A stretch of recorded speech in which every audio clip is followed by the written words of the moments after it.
इस दिव्य मंदिर के प्रांगण में विराजमान नंदी दरबार के समस्त अर्चनीय वंदनीय संतगण, दूर दूर से आए हनुमान जी की आदि संगत एक बार उस स्वर के साथ जय घोष बोली जयकारा। बोल मेरे श्री गुरु महाराज की जय, बोलिए सांचे दरबार की जय, बोलिए श्री नगली निवासी भगवान की जय, बोलिए श्री परमहंस दयाल जी महाराज की जय, बोलिए सत्य सनातन धर्म की जय। धर्म की जय, धर्म की अधर्म का प्राणियों में विश्व का बहुत बहुत धन्यवाद। समिति के अध्यक्ष अब बड़ी सुंदर बात कह गए हैं और सचमुच कबीर जी के सामने ये समस्या आई भी होंगी। गुरु गोविंद दोनों खड़े, किसके लागू पाए? बहुत सोचने के बाद कहा बलिहारी गुरु आपके जिन गोविंद जी को मिला है। ये मंदिर का प्रांगण में यही कुछ संदेश दे रहा है। और कार्यक्रम का जो टॉपिक है, शीर्षक है, वो है हर्षवाद श्री नगली निवासी भगवान जी के नाम।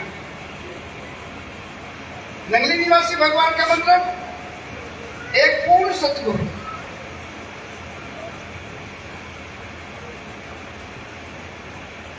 और ये हनुमान मंदिर गोस्वामी तुलसीदास जी महाराज चले तो हनुमान जी की महिमा लिखने, हनुमान चालीसा लिख रहे, हनुमान जी के जीवन से जुड़ी हुई बातों को लिखने जा रहे। लेकिन शुरुआत कहां से करते? श्री गुरु चरण सरोज रज निज मन मुकुर सुधार वर्णव रघुवर विमल यश जो दायक फल चढ़ो। सबसे पहले प्रणाम कहां से करते? महिमा हनुमान जी की लिखने चले हनुमान चालीसा में। लेकिन वहां गोस्वामी तुलसीदास जी भी सबसे पहले गुरु महाराज को प्रणाम करते। हर श्वास श्री नगली निवासी भगवान जी के नाम। हर श्वास ही क्यों? क्योंकि जीवन का कुछ पता नहीं है, कौन सी श्वास आखिरी हो जाए। और आखिरी श्वास का बड़ा महत्व होता है। हमारे यहां तो कहावत है अंत मता गता, अंत काले चे मामेव स्मरण मुक्ता कलेवरम ये प्रयाति सहमत भावम याति नास्त्र संशय। अंत समय में जो मेरा सुमिरन करता हुआ शरीर त्यागता है वो मुझको ही प्राप्त होता है, इसमें कोई संशय नहीं। भगवान श्री कृष्ण बोलते। लेकिन अंतिम समय वही बात याद आएगी जिसका पूरे जीवन की स्मरण करते रहे। यम यम वापी सुमन मुक्ता करे तब तम व्यक्ति बोलते सदा तद्भाव भाविता। जीवन भर जहां जहां हमारा चिंतन रहा है, जिन जिन बातों को लेकर के रहा होता है, वो भाव ही हमें कवर करता है। उस समय विद्यार्थी के पास कई सब्जेक्ट होते हैं जिसमें ज्यादा समय खर्च करता है, ज्यादा ध्यान देता है जिन बातों को लेकर के। आप पाएंगे कि उसका जो रिपोर्ट कार्ड होता है, उसका जो रिजल्ट होता है, सबसे अच्छे मार्क्स उसी में होते हैं। और जिस विषय को अनमने मन से लेता है, कभी ध्यान नहीं देता, कभी फोकस नहीं लगाता उधर, या तो डबल जीरो होगी या फेल होगा या मार्क्स कम होंगी। यही चोरी काम करती है। इसलिए हर श्वास नगली निवासी भगवान जी के नाम। और बहुत काल पहले गुरुवाणी में लिख चुके हैं महापुरुष, श्वास श्वास सुमिरो गोविंद मन अंतर की मुद्रे की। उधर से भी आज्ञा गुरुवाणी से भी यही आती है, श्वास श्वास सुमिरो गोविंद।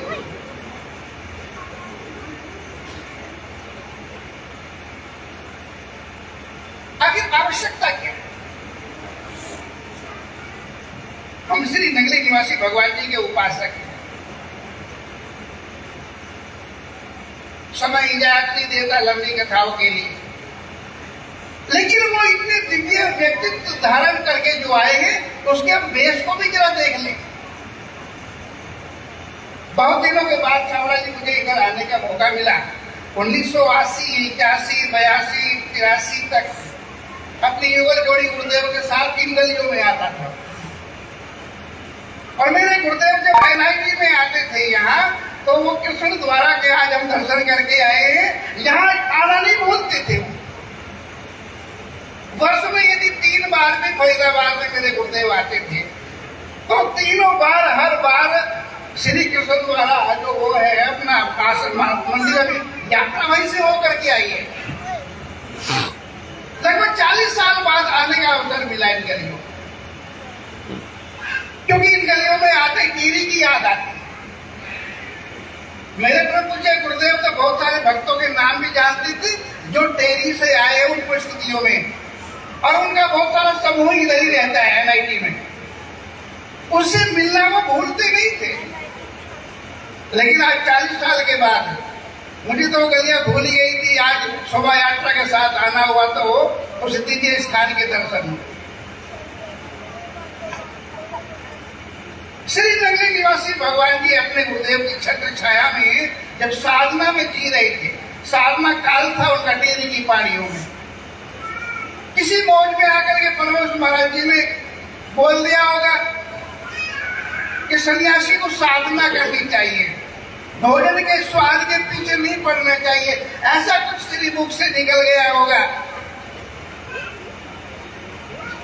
गुरु महाराज जी ने इधर फीड कर लिया,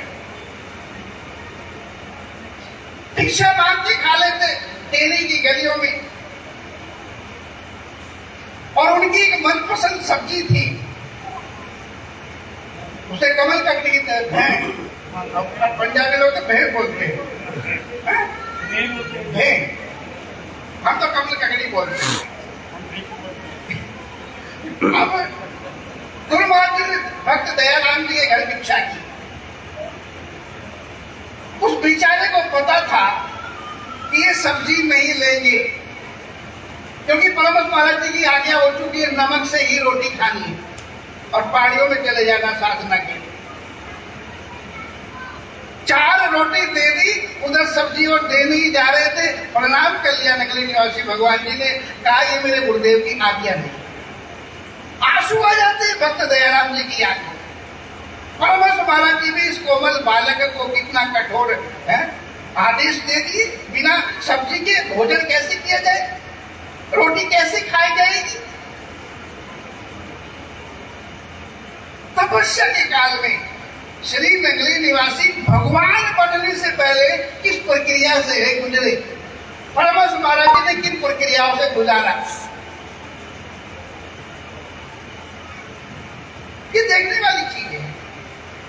और कम से कम सन्यासियों को तो इन चीजों का आचरण जरा सा कर लेना चाहिए। सदग्रस्त की तो हम नहीं कहते।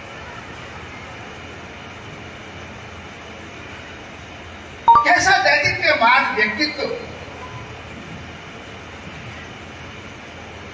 एक अवसर पर तो भगड़ेवाली में एक बार कहते कि समस्या हो गई अनाज की, लंगर की, कोई कमी नहीं होती, लेकिन गुरु महाराज जी लीला करना चाह रहे हैं। तो कहा कि भाई महाराज जी इस समय पैसा नहीं रहा, लंगर कैसे चलेगा, दे देवी। ये अभी याद आया आपको? देवी जी मिठाई ले आए, हम तो की भोजन की बात कर रहे हैं।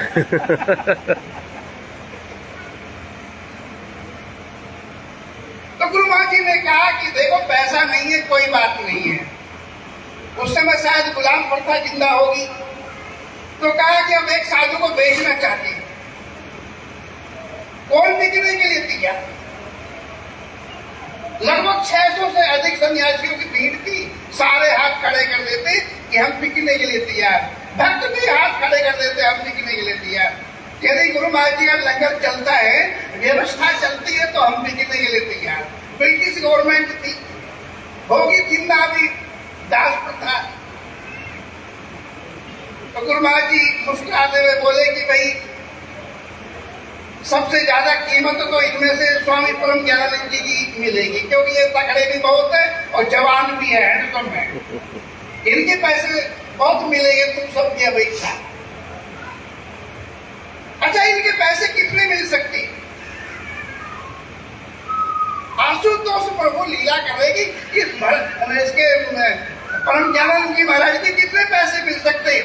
तो स्वामी सत्य विचारानंद जी महाराज एक पुराने महापुरुष, और जो 6 सदस्य समिति बनाई थी गुरु महाराज जी ने व्यवस्था संभालने के लिए इतने बड़े तंत्र को, उसमें एक सदस्य स्वामी सत्य विचारानंद जी भी थे।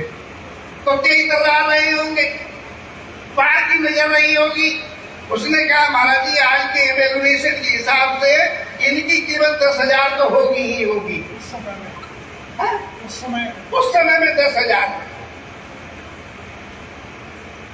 अब 1932 का आसपास का टाइम था।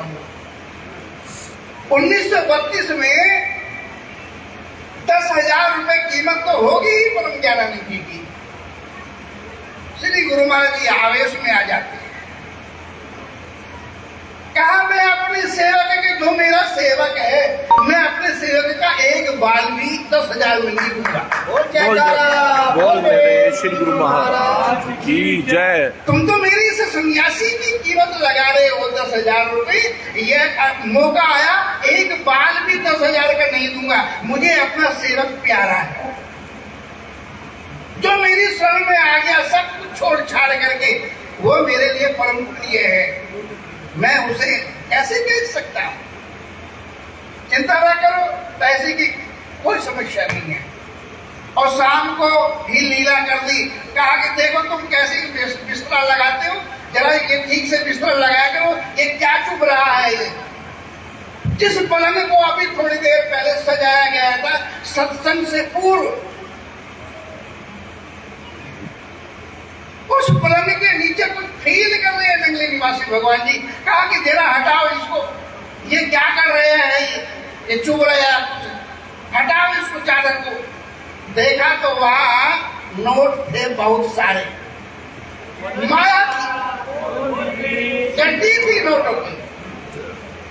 अब तो कई सन्यासियों को शक होने लगा कि वो जो ब्रिटिश अधिकारी कहते हैं ना नोट छापने की मशीन है गुरुवा जी के पास में जरूर कुछ घोटाला है, जिसके हमें भी पता नहीं है। नहीं करती है। और अभी हमने तो थोड़ी देर पहले बिछाया एक चादर को, ये आ कहां से गई समझ नहीं।